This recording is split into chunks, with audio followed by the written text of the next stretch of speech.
The town of Smiths Falls, about an hour's drive from Ottawa, was left devastated a decade ago when a Hershey chocolate factory closed its doors, throwing more than 500 people out of work.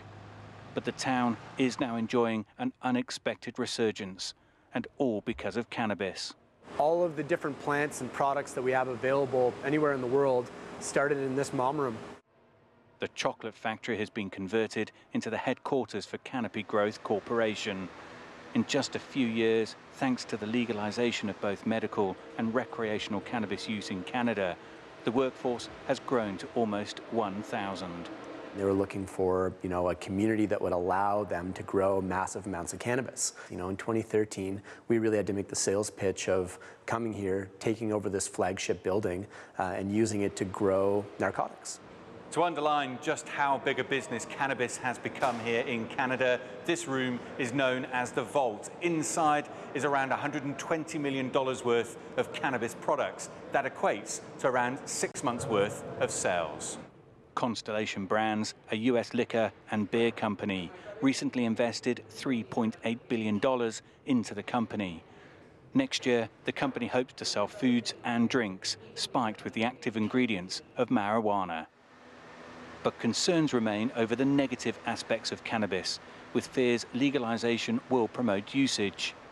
Canada's Psychiatric Association is among those stressing that cannabis can increase the risk of developing a primary psychotic disorder and compound other mental health issues, such as depression. But Canada's Centre for Addiction and Mental Health backs the decision. Canada's cannabis policy was not effective and was problematic in terms of not really achieving any kind of health-related goals and not really controlling cannabis use. So if we're interested in controlling the negative effects of harmful use, the tobacco model, which is a public health model, seems to be working much better than this model of prohibition.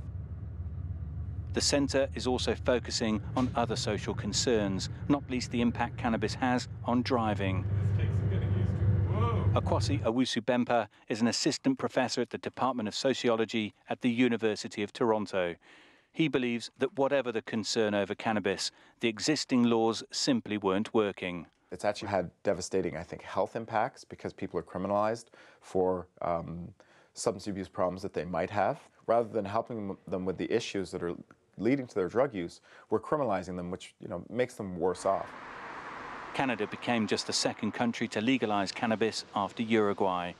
It's estimated the market is worth around $5 billion US.